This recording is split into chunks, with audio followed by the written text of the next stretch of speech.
يشبه الله البشر كلا وليس له صور لا يشبه الله البشر كلا وليس له صور وليس جسما فالحذر سبحانه رب عظيم وليس جسما فالحذر سبحانه رب عظيم سبحانه رب عظيم.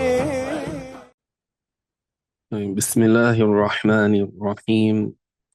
الحمد لله رب العالمين، والصلاة والسلام على سيدنا محمد وعلى آله وأصحابه الطيبين الطاهرين ومن اتبعهم بإحسان إلى يوم الدين. اللهم لا سهل إلا ما جعلته سهلا وأنت تجعل الحزن إذا شئت سهلا. سبحانك لا علم لنا إلا ما علمتنا إنك أنت العليم الحكيم. اللهم علمنا ما ينفعنا وانفعنا بما علمتنا وزدنا علما. وأسأل الله سبحانه وتعالى أن يرزقنا حسن النية وحسن الختام. May Allah give us the sincere intentions and the good ending. Ameen. So inshallah, we will continue from where we left off last week. We're inshallah today transitioning from this period of conquest that started during the time of the Messenger of Allah sallallahu alaihi wasallam, extended to the rightly guided caliphs and into the Umayyad period, and then into the Abbasid period. So we are on page 76. So the author, may Allah have mercy upon him, he said, the Muslims until the Caliphate of Uthman, may Allah raise his rank, had completed the conquest of the lands between Iraq and the river Jayhun, meaning all the regions of Sassanid Iran, the Persian Empire, including the area of Al-Jibal. Al-Jibal is western and central Iran, which includes Hamadan, Asfahan, Rai, which is outside of Tehran, Qazwin, which is north of Tehran, close to the Caspian Sea, and Qazwin is Caspian, and Nihrawand. All of that is in the area of Al-Jibal. Georgian is Georgia, so that's in the Caucasus region. Georgia is north of Armenia and Azerbaijan. Tabaristan is south of the Caspian Sea and slightly towards the east. Also south of the Caspian Sea is Gilan and Daylam. uh, Kuhistan.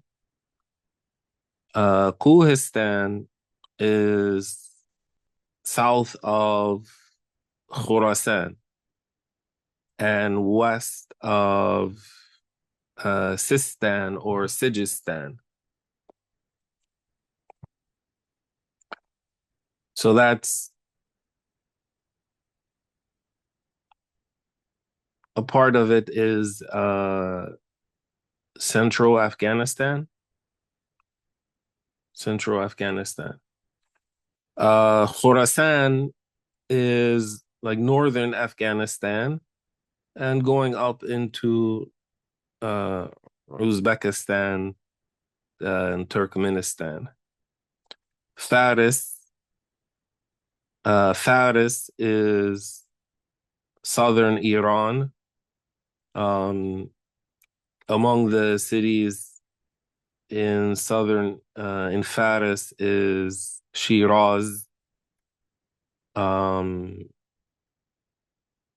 Also, the Strait of Hormuz. That's Faris. Kirman. Kirman is east of Faris. Mekran. Mekran is essentially Baluchistan. And as you said, Sijistan. Sometimes it's called Sistan. So all of those areas east of Iraq, north going into the Caucasus regions, what is between the Black Sea and the Caspian Sea, modern day Iran, extending into southern Pakistan toward Sindh, which is what's beyond Baluchistan, and north into Afghanistan and slightly above that. All of that was conquered during the time of Uthman radiyallahu anhu. The Islamic State succeeded during the reign of Muawiyah ibn Abi Sufyan in conquering most of Khurasan through its governor, Ubaydullah ibn Ziyad. Ubaydullah ibn Ziyad, he is the one who is known, he is the son of Ziyad ibn Abihi. And there's a story behind that, but yani, Ibn Abihi literally means son of his father. Son of his father. Why was Ziyad called son of his father? Inshallah, we'll maybe speak about that another time. But this Ubaydullah ibn Ziyad ibn Abihi, his kunya was Abu Hafs. He was the governor of Iraq, and he was appointed as the governor of Basra, which is in modern day Kuwait, in the year 55 after Al-Hijrah, at the young age of 22. He also governed Khurasan, and he became the first Arab to cross the Jayhun River, which is a large river in the area north of Khurasan. The two main rivers which are north of Khurasan is the Jayhun River,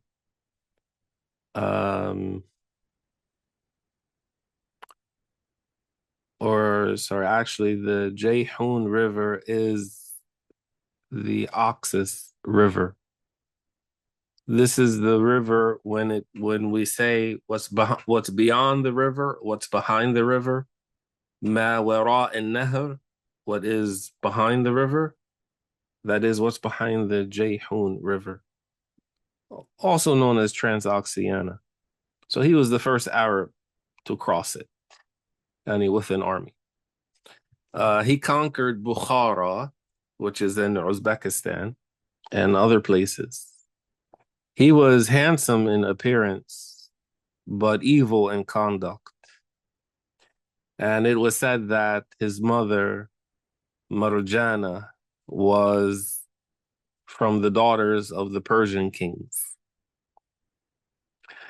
As-Sari ibn Yahya narrated from Al-Hasan, and Al-Hasan al-Basri, radiyallahu anhu, that he said that Ubaydullah came to us, and when Muawiyah appointed him as the governor, he was only 22 at the time.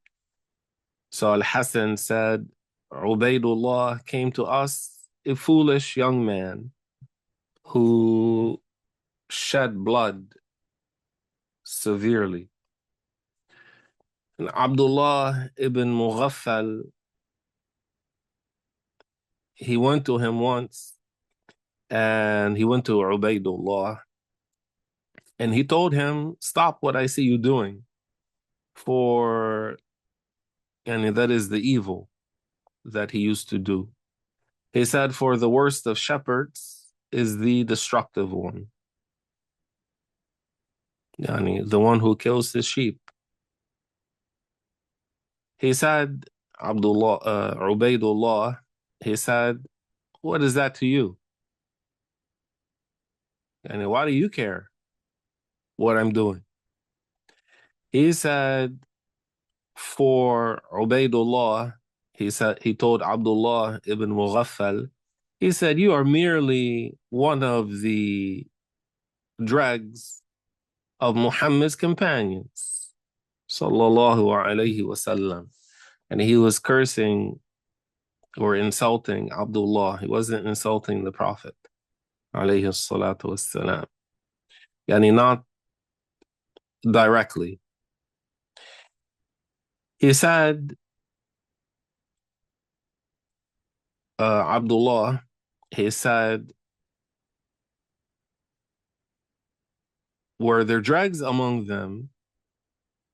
Question mark. May you have no mother. So he cursed him.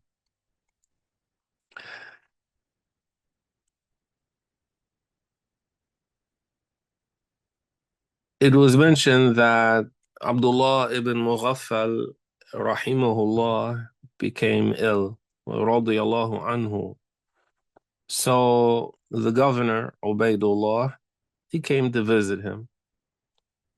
And the sunnah, if a Muslim is sick, the sunnah is to visit. And it is not a condition to only visit if that sick Muslim is friendly. So even if the sick Muslim is your enemy, it's sunnah to visit them when they're sick. So Ubaydullah, he went to visit Ibn Mughaffal, and he asked him, do you entrust us with anything? So Abdullah, he said to Ubaydullah, do not pray over me. And he's telling him, I don't want you to pray over me. Don't pray over me. And do not stand at my grave. And Al-Hasan, radiyallahu anhu, he said that this Ubaydullah was a coward. He rode out and saw people in the streets. So he said, what is with these people? And what's going on? So they said, Abdullah ibn Mughaffal, radiyallahu anhu, has died. And he didn't go to pray on him, nor did he go to his grave. And Ubaydullah, he faced many tribulations. And the Muslims hated him for what he did to Al-Hussein, radiyallahu anhu. When news of Yazid's death came, he fled after nearly being captured. And he crossed the desert to Syria, and he joined Marwan. Yani which Marwan? Marwan ibn al-Hakam. Then he marched with an army, or with a large army, and engaged in battle at Rat's Ain.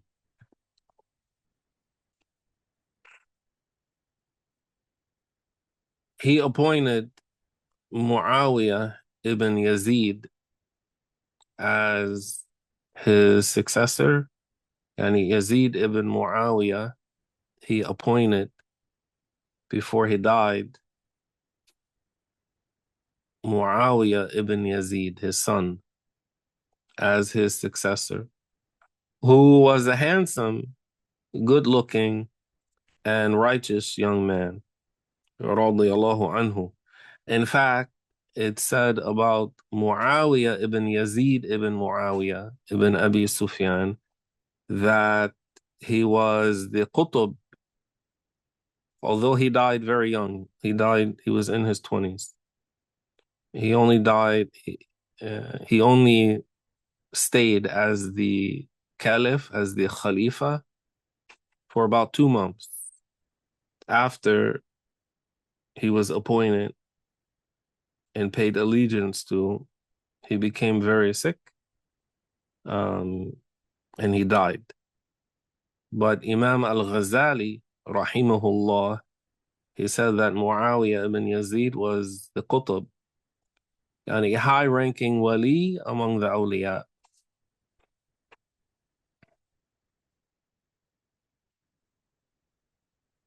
Before he died, he was told to appoint a successor.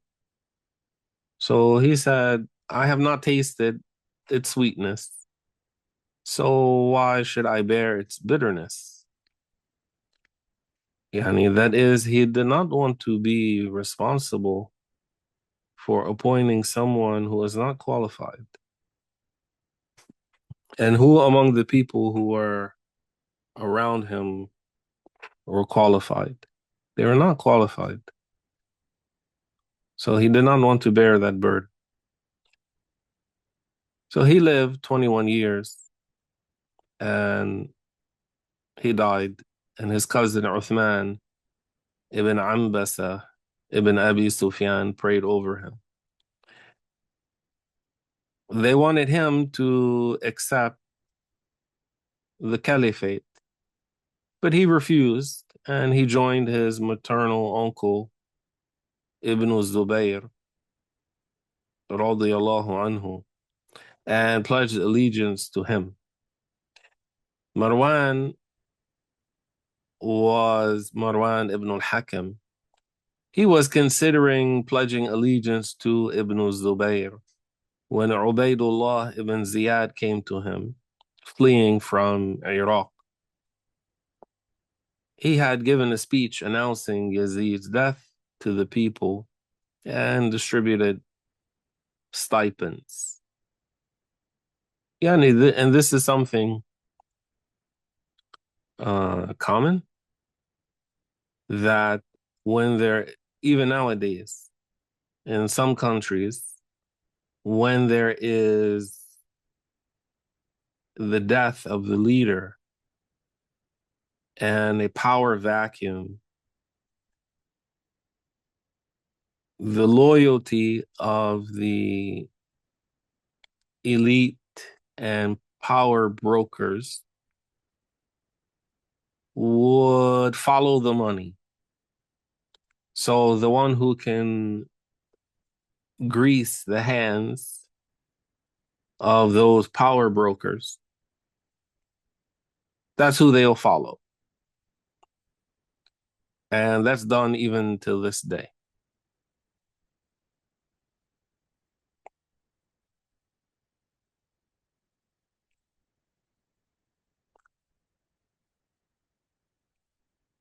However, a person named Salama al-Riyahi rose against him. He revolted, calling for Ibn Zubayr, yani calling for him to be the Khalifa. And the people inclined toward him. Some people, they said to Ubaydullah,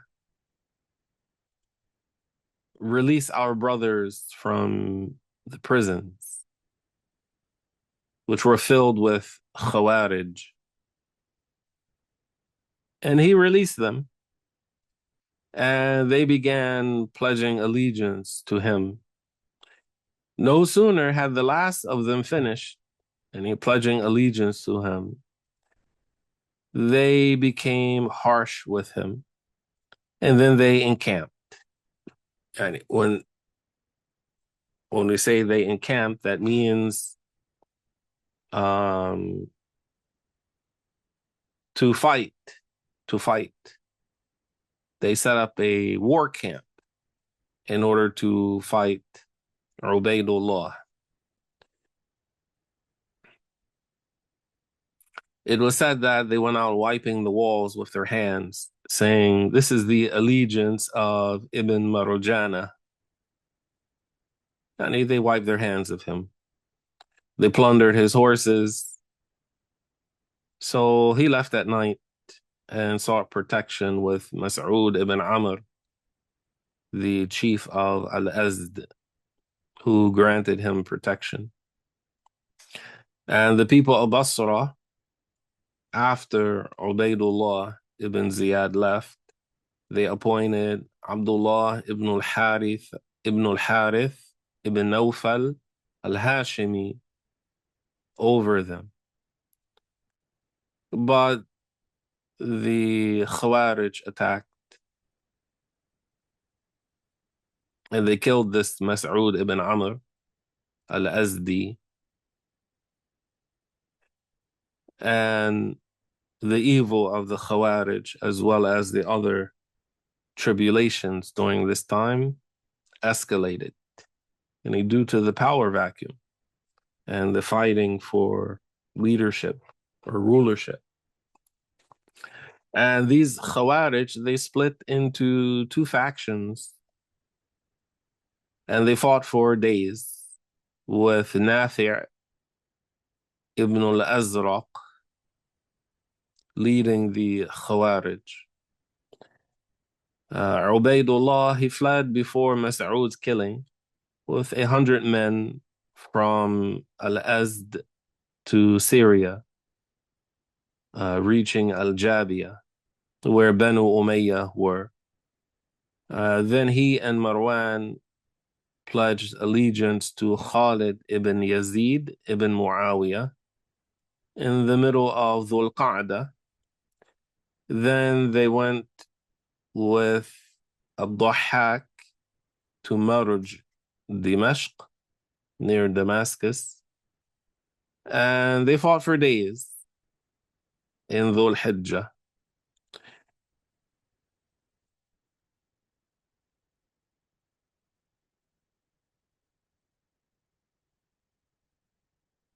Ad-Dahhak ibn Qais, this person they were fighting with, he had 60,000 soldiers, while the Umayyads had 13,000.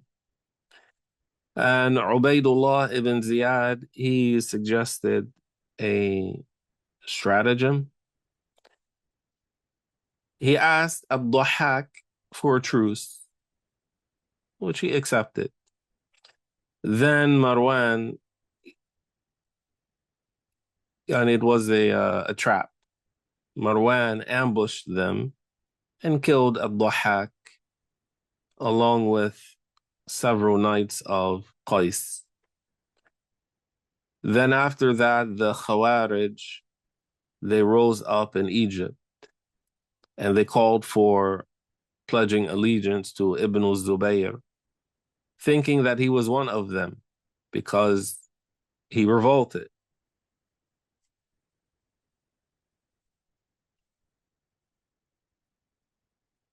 He sent Abdurrahman ibn Jahdam al-Fihri to govern Egypt, appointed Amir ibn Mas'ud al-Jumahi over Kufa, demolished the Kaaba and rebuilt it,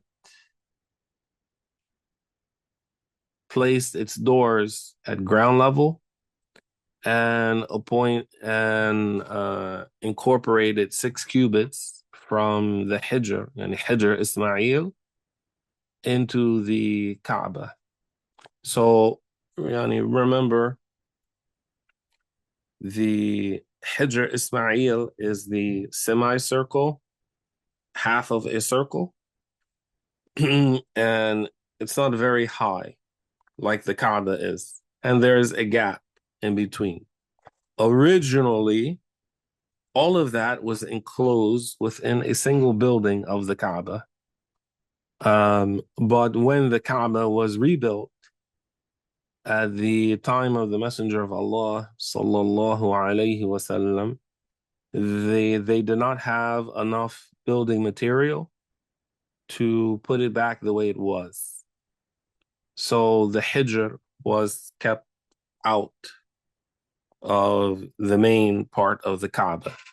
And that main part of the Kaaba is what one must face when they are praying. So even if you are in front of the Kaaba, you don't face Hijr Ismail. You need to face the cubical structure of the Kaaba. So anyway, after the Kaaba was destroyed, they rebuilt it and reincorporated Hijr Ismail. And they moved the door down to ground level.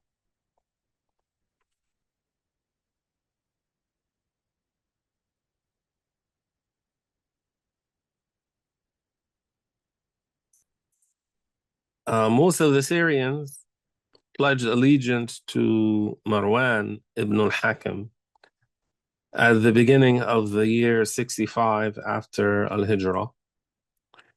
And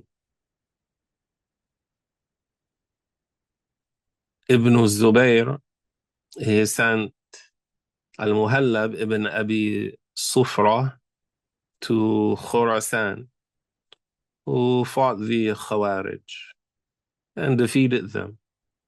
And Marwan, he marched with an army and he took control over Egypt after a siege and fierce fighting. And he married, yani Marwan, he married the mother of Khalid ibn Yazid ibn Muawiyah and made him his heir apparent, his successor. But that was not fulfilled, as his wife, the mother of Khalid, killed him because Marwan, he said to Khalid one day, he called him a bastard.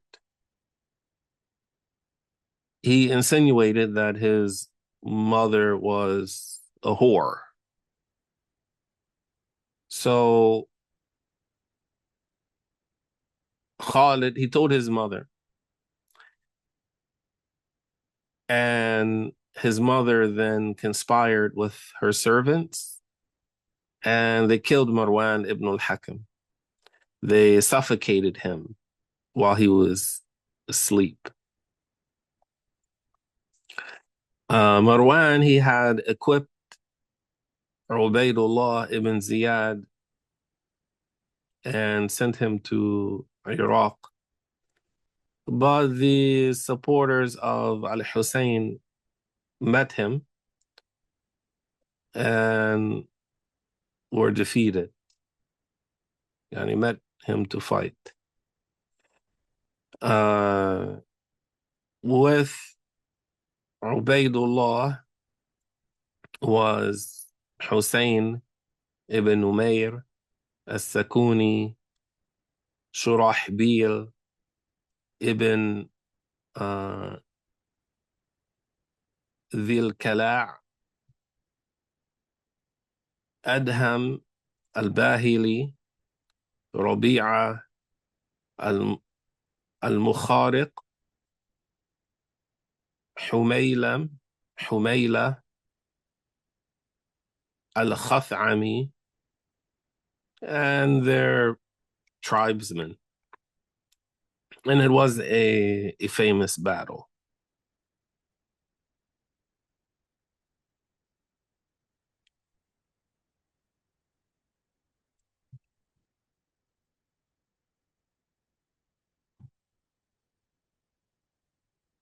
Al-Mukhtar, Al-Kadhib, the liar, he rebelled in Kufa and equipped Ibrahim ibn al-Ashtar to fight Ubaydullah with 8,000 men.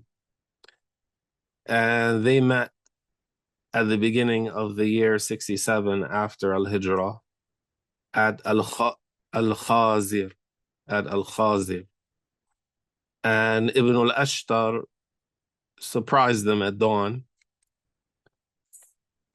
They fought a fierce battle, and many of them were killed. And the Syrians were defeated. And Ubaydullah, Hussein ibn Umayyad, and Shurahbil ibn Dhil Kala', they were all killed, and their heads were sent to Mecca. His mother, Marjana, she used to say to her son Ubaydullah, "You killed the son of the Prophet's daughter, sallallahu alayhi wasallam.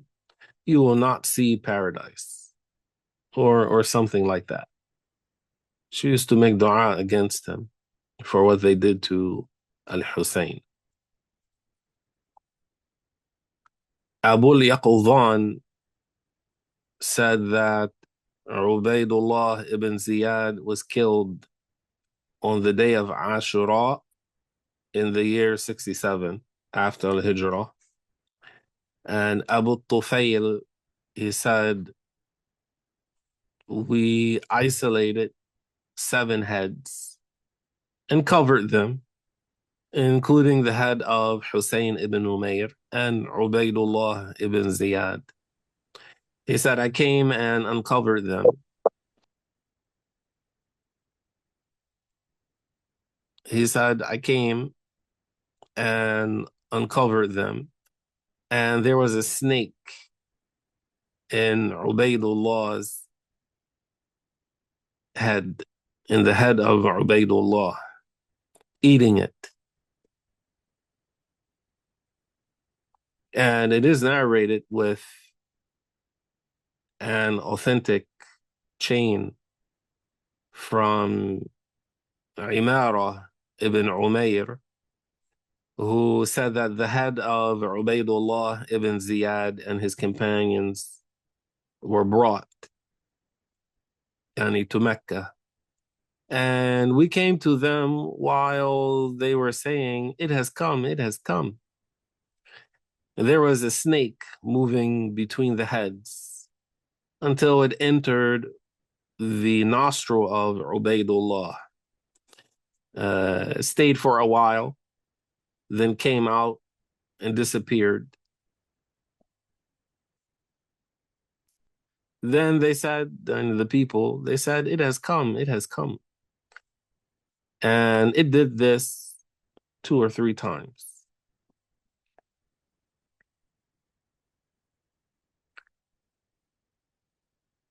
All of that is regarding that we mentioned, the biography of this Ubaydullah ibn Ziyad.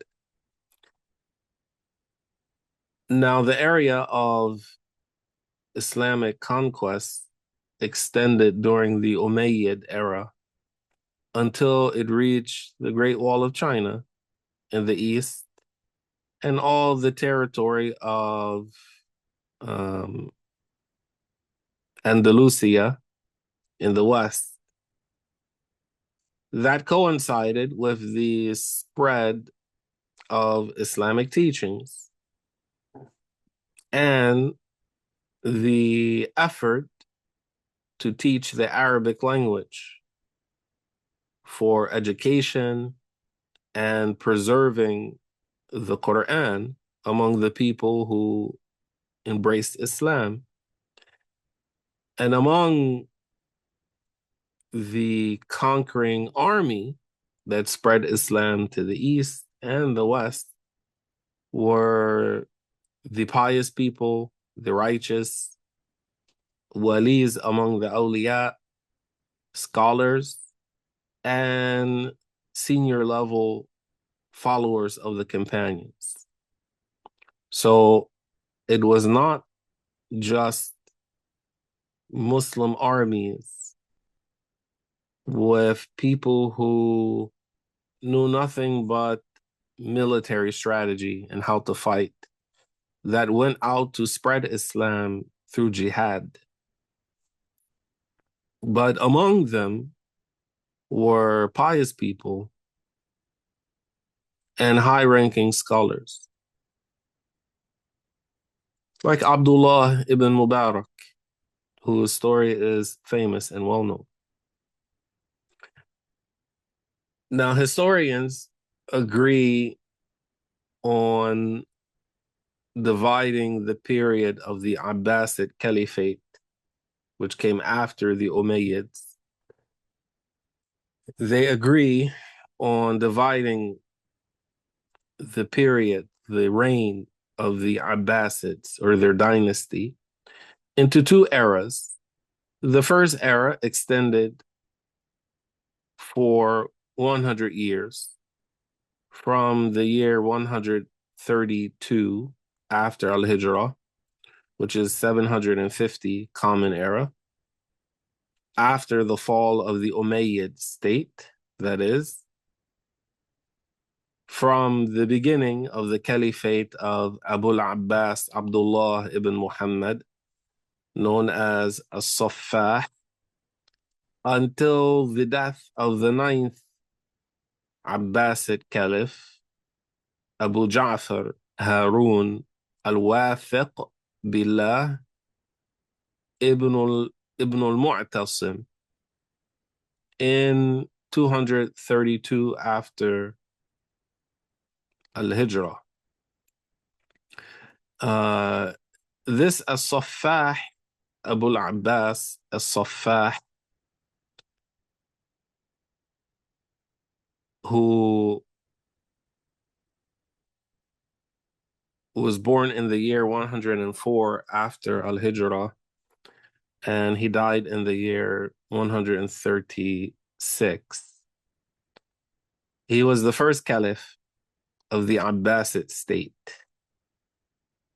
and one of the tyrannical and cunning rulers among the Arab kings. He was also called Al-Murtada and Al-Qa'im. He was born and raised in Asha, which is between Asham and Al-Madinah. And his call, to revolt against the Umayyads, was championed by Abu Muslim al-Khurasani, who toppled the throne of the Umayyad state. He was openly pledged allegiance as caliph in Kufa in the year 132, and power was secured for him after the killing of Marwan ibn Muhammad, the last of the Umayyad rulers. And he rewarded Abu Muslim by appointing him governor of Khurasan. He was severe in punishment and great in vengeance, pursuing the remaining Umayyads with killing, crucifixion, and burning until none remained except children and those who fled to Al-Andalus. He was nicknamed as-Saffah, the shedder of blood, for the abundance of blood he shed from them. His residence was in Anbar, where he built a city called Al-Hashimiyah and made it the seat of his caliphate, which is in Iraq. He was the first to establish the ministry in Islam. Yeah, usually it's called ad-Diwan, ad-Diwan. Whereas the Umayyads used to appoint men from their inner circle whom they consulted on some of their affairs.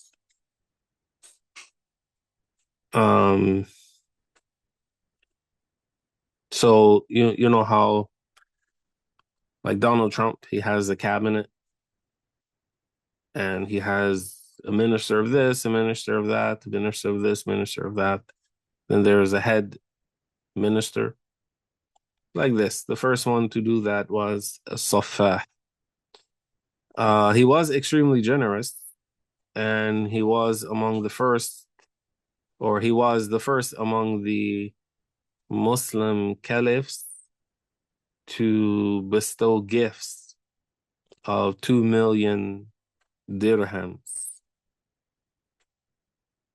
He wore his ring on his right hand and was described as eloquent, learned, and literary, with memorable sayings attributed to him.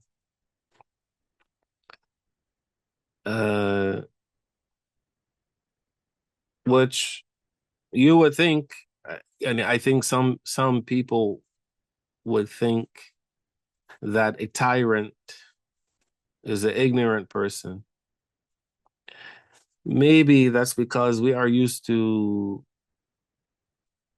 people like ruling, like George Bush, who was not very smart, Joe Biden, who was senile, Donald Trump, who's a retard, Keir Starmer, all types of idiot British prime ministers. But it is the case in many cases, people who were tyrants, they were intelligent and they were learned people. They weren't people like Donald Trump, who's not intelligent and he doesn't know anything about anything. During the days of as-Saffah, some revolts were suppressed by force and the vigor of his rule. He fell ill with smallpox and died young in Anbar. Anbar, yeah, you may have heard this name if you have heard reports about the Iraq War. Anbar province was mentioned a lot. So he died in that area.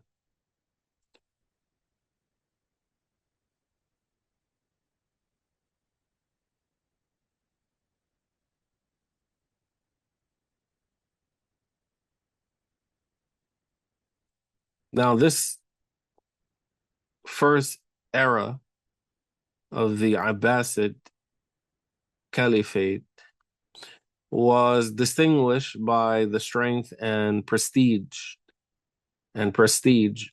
instilled in the souls by powerful caliphs and a strong army that continued in the works of conquest. During this period, the Muslims completed the conquest of the east up to Sindh, which is Sindh is what is east of Baluchistan in southern Pakistan along the Indus River and bordered by Punjab, uh, Gujarat, and also it's north of the Arabian Sea.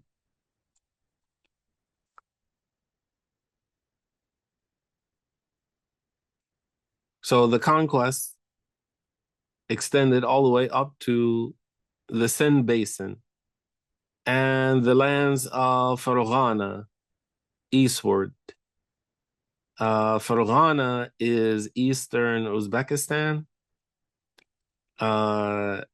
It also extends into Kyrgyzstan and Tajikistan. There is a well-known, famous, very large valley in between high mountains west of Kashgar, which is the Kashgar, which is in China now. That part of China, which is where the people say Uyghurs, that area sometimes is called East Turkestan. So before that is this area called Farghana, as well as to the Atlantic Ocean coast and northern Andalusia westward. The foundation of the Islamic world was also built during this period, which is the Arab part of it, the lands of Persia, what lies beyond the river, and the lands of uh, Tukharistan, which is basically Afghanistan, and the Sindh Basin, and if you want to say Pakistan, generally speaking. And it also includes part of the lands of the Turks.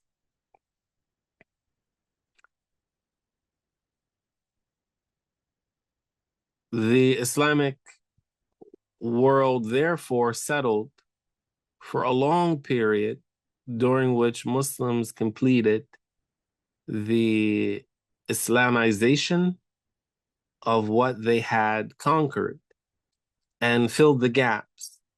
And during this period, the Arabs succeeded in bringing all the peoples that were conquered into the realm of the Arabic language. So they became Arabized, except for the lands of Iran, where the Persian language thrived. And there's a lot to be said about that, which we didn't cover in this book. If one was interested in pursuing a foreign language for scholastic reasons, other than Arabic, when I say scholastic reasons, I mean Islamic scholarly reasons. If they want to pursue a language other than Arabic, then Persian is the language to pursue. For Persian was the administrative language of the Seljuks, the Samaniya, the Ghaznawiya, the Mongols of India, and a lot of books were written by scholars in Persian. I mean Sunni scholars. For example, the book Siyar al-Muluk, the history of kings, which was written by Nizam al-Mulk. It's a book on governance. Originally, it was written in Persian because the administrative language of the Seljuks was Persian. It has a lot of beneficial things in it too, and a lot of Hanafi books are written in Persian and other things. Like,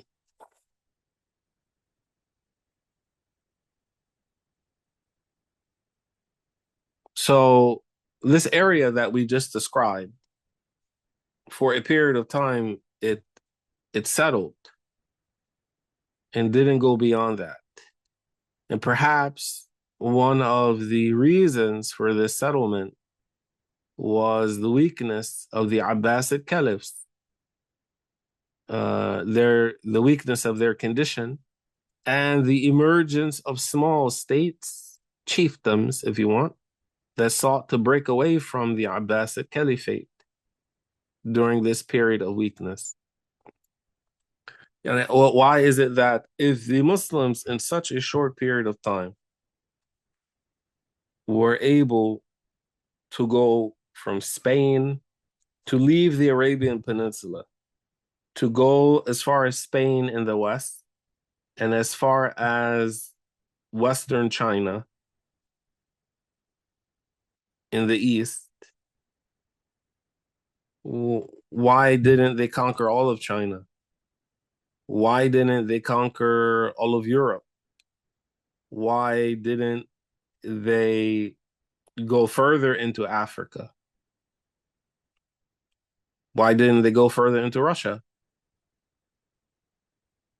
You had this vast area that was conquered in a short period of time, and the borders of the Islamic State, to an extent, became static. It became static.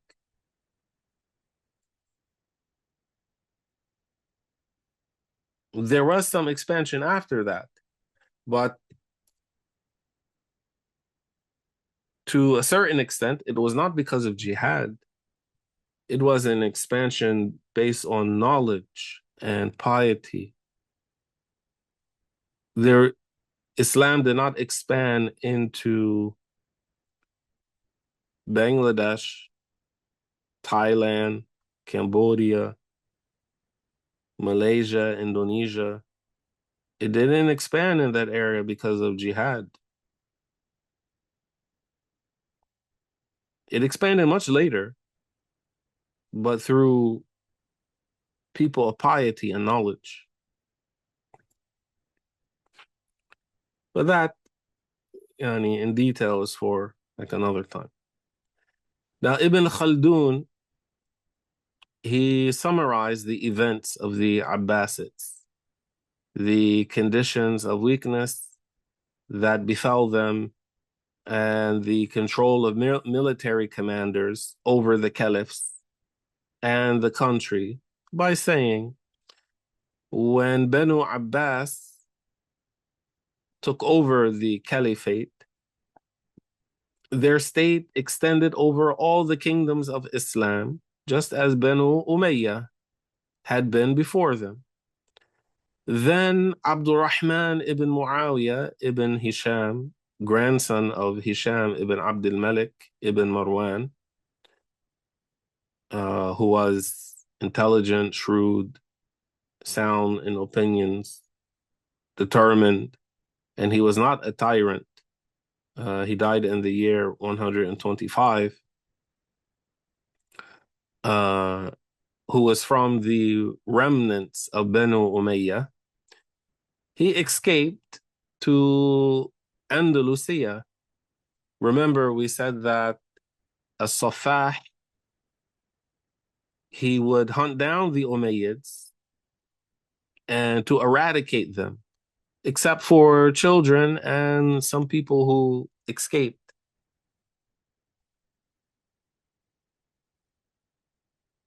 So this Abdurrahman ibn Muawiyah is one who escaped. He survived that destruction, crossed the sea, I mean the Mediterranean Sea, and entered Al-Andalus, taking it from Abdurrahman ibn Yusuf al-Fihri, and he even gave sermons for as-Saffah, any meaning there would be a reference and supplication for the Khalifa during the khutbah of the Friday prayer. And the Khalifa was as-Saffah. And this Abdurrahman ibn Muawiyah, he would do the same when he went to Al-Andalus. And he did that there for a year until his family members joined him from the east. So they isolated him in that. And they got him to stop, to cut it off. And so he cut off the call for them, for the Abbasids. And the lands of Andalusia remain separate from the Islamic State and from Banu Abbas. And this is how it came to be considered that the Abbasids had a second dynasty and a second caliphate parallel to Banu Abbas, the Abbasids in Baghdad. And, it is not valid. And we're not going to talk in detail about this, but it is not valid to have more than one caliph. There's only one caliph. Now, how is that settled? If two pronounce or make claim of the caliphate at the same time, and inshallah, that's for another time. But there is a process and rules for that. So Ibn Khaldun, he says, then when the battle of Fakh occurred, Idris ibn Abdullah ibn Hassan escaped from them, from the Abbasids, to the far Maghrib, Morocco, essentially, then established his Berber call there. So the Maghrib was cut off from Banu Abbas. They established a state there for themselves. Now, the Battle of Fakh, let's inshallah, because it's a little bit lengthy. Let's stop here, and then next week we'll speak more about it. Wallahu subhanahu wa ta'ala a'lam wa ahkam, and Allah knows best. لا يشبه الله البشر كلا وليس له صور لا يشبه الله البشر كلا وليس له صور وليس جسما فالحذر سبحانه رب عظيم وليس جسما فالحذر سبحانه رب عظيم سبحانه رب عظيم